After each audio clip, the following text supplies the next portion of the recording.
Hey scrappers, if you're looking to figure out what materials you should sell this week or hold this week, now is the time to do it. Our weekly report is going to give you that information, up-to-date market news, pricing. Let's get right into it and we'll talk about it inside.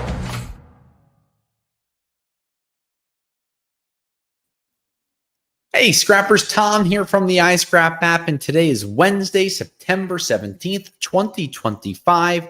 Thank you for tuning in. We have our guest host today on the ground, Bailey, our ferocious scrap dog. You can see that she's really protecting things, but nice to have her in the office. So we are live. It's 1 p.m. Eastern on September 17th. So if you have questions for me, anything scrap metal related, please, by all means, let us know.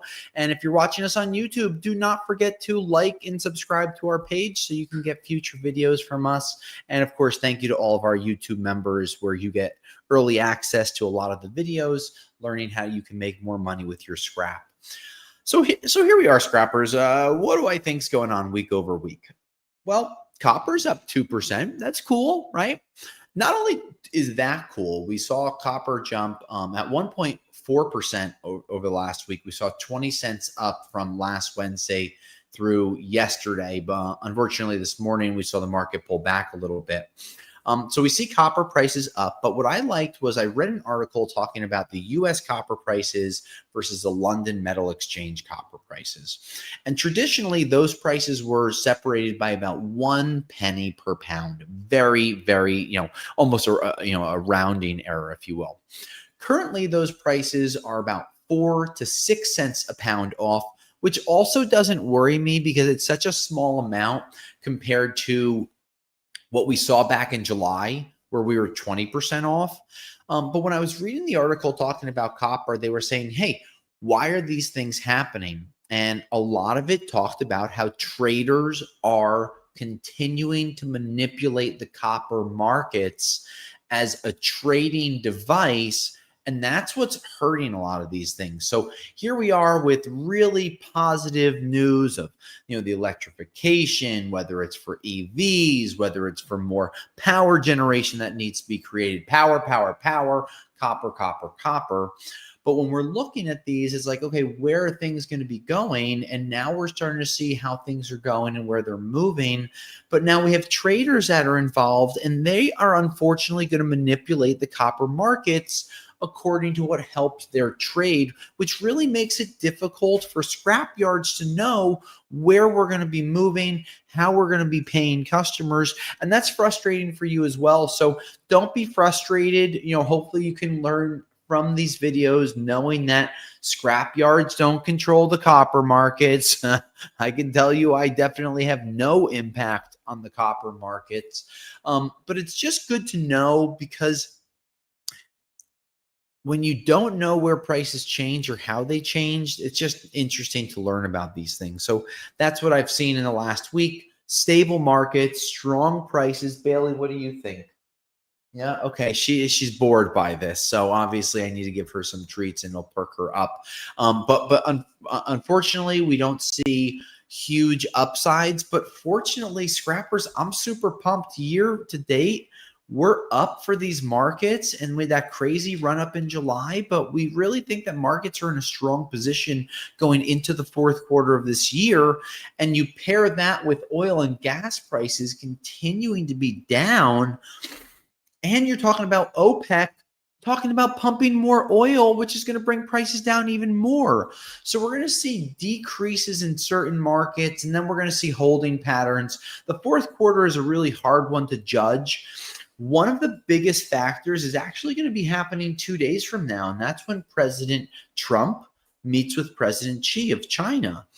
And they're talking about a trade deal potentially being finalized, or the structure of it being finalized. And of course, we're not going to go into this, but TikTok is an issue. Rare earth minerals like magnets are an issue.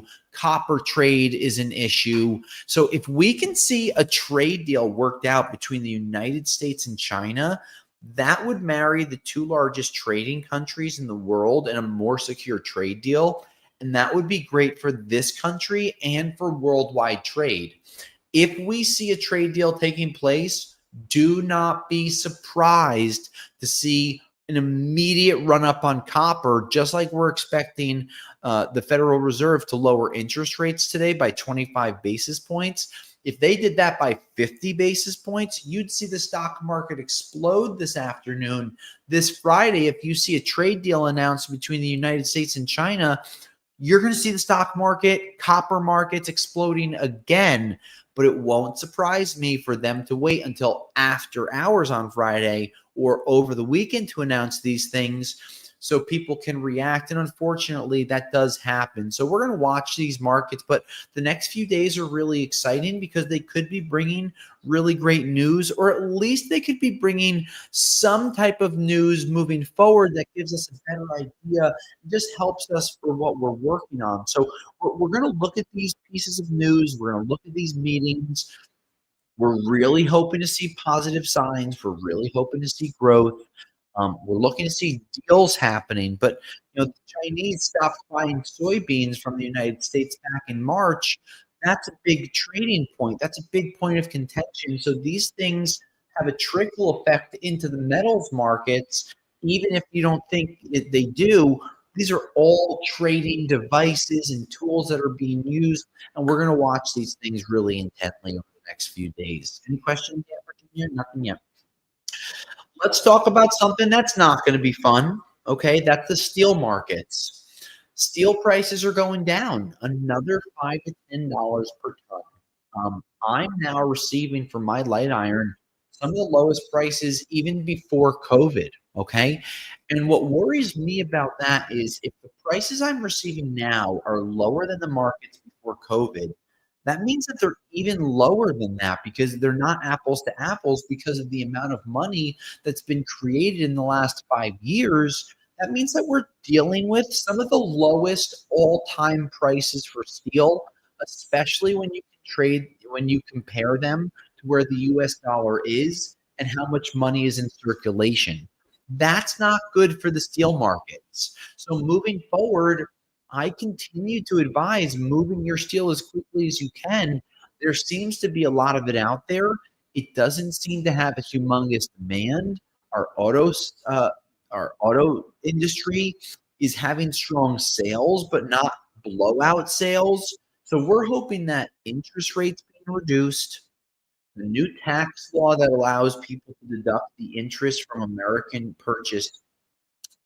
American-made vehicles will kick in over the next 6 to 9 months, lower some of these payments, lower some of these purchase prices. That may start to give the steel industry a boost, but scrappers, I don't see steel prices going up this year. So if you want to take anything from this conversation today, steel prices are going to completely remain depressed, and you're not going to have strong markets moving forward. So just watch out intently as these markets continue their downward trend. Your scrap yards I believe that some of the reported prices that we've seen from light iron, 80, 90, 100, 105, $110 a ton for light iron or sheet iron or white goods, whatever it is, shredder feed. Really low numbers, and I just don't see any increase coming. So unfortunately, that's going to be happening. Any questions? Sure, we got a poll going on. What do you think will be more impactful, U.S. versus China TikTok meeting or the potential rate cuts? And I agree. I think that the meeting on Friday is going to be more impactful because that's not just TikTok, that's also trade deals and the 25% basis cut that we're expecting almost any minute now was an expected rate cut. So if we do see it double, that could increase things more. But now we're at 50-50 scrappers. You guys think that the trade deal on YouTube, you can go and vote. People are saying that it's a 50-50. What's going to happen over the next few days? Is it a trade deal that's going to help things? Is it going to be, the interest rate cuts? Hopefully we see both happening in a positive way. If we saw, interest rate cuts by 50 basis points, I could see the market roaring this afternoon. And if we see an announcement of a trade deal during the market operating on Friday, I could see another roaring market. So we're going to be watching these things really closely. Now, where have we seen positive signs of growth? I've been reading nonstop articles about precious metals. gold, silver, platinum. So we've started to see these markets having a real increase into these into investments. Not only individual investors, but institutional investors are seeing a higher growth, a higher investment in some of these precious metals. Will those trickle into palladium and rhodium and some of these other specialty grades? Now, if we do start to see that trickling in and we see outside investments going, you could start to see your catalytic converter prices going up. Now, fortunately, we've seen platinum prices going over $1,300 an ounce. And at one point over the last 2 weeks, we saw $1,400 an ounce. So we have seen this increase, and that's great, which has led to higher catalytic converter prices. But now we're looking for those investment opportunities to trickle from platinum, silver, and gold into some of these other rare earth alloys. And if we start to see investments going into rhodium and palladium, get ready for an upward trajectory on catalytic converters. And the team over rrcats.com will be ready to quote you and hold those quotes for 10 business days. So certainly make sure you mention that you learned about us here, and go get some quotes on your cats, especially if you've been holding them. We don't mind quoting people a couple of times as long as you sell to us once in a while. We'll keep quoting you out there. Now, other markets. I'm just going to read this quickly. This was from metalminer.net. Global steel prices continue to weaken, with LME, that's the London Metal Exchange, down 2%, and Korean scrap sliding over 2.5%. So we're seeing these steel markets continuing to constrict, not only here domestically inside of the United States, but also worldwide. We're seeing these markets go down. We're seeing the price of iron ore go down. These are more factors that are bringing these prices down. There's a gluttony of materials on the markets. One person I talked to recently said that when the Chinese pumped so much steel into the markets in the latter part of 2024 and the first quarter of 2025, it really pushed so much material out there. It made it difficult to be able to have stronger domestic and international scrap steel prices. And unfortunately, that's what we're seeing happening right now. Now, on the flip side, we have seen aluminum markets pretty strong throughout the year. They've been pretty stable, as have stainless steel and nickel markets. Even though stainless steel markets have been poo-poo, they have been stable, which does say something strong. But I do continue to recommend holding on to your stainless steel. Prices are so low. We're seeing reported prices between 22 and 56 cents a pound on 304. Those just don't make sense to me, scrappers. I see these markets severely depressed.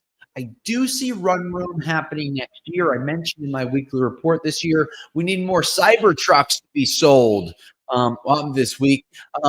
We need more of these cyber trucks to be sold because they're one of the only automakers that is using stainless steel. I half joke here, but where stainless markets, where are they going to go? Where's the demand going to be? I just don't have that answer. So scrappers, overall, week over week, we're seeing strong signs. We're really interested to see what happens this afternoon with the Federal Reserve announcement. Really more interested for this Friday, but we're interested to hear your questions. So if you haven't had a chance to ask us questions, ask us so we can get your responses. If we don't get your responses during our live feeds, you can always tune in next week to get some information. So Bailey, come on. Say goodbye to everyone, Bang. All right, we're going to say bye to everyone today. Until next week, scrappers. My name is Tom from Rockaway Recycling, the iScrap app, and this is Bailey, our local scrapyard dog. Until next week, we'll scrap you later.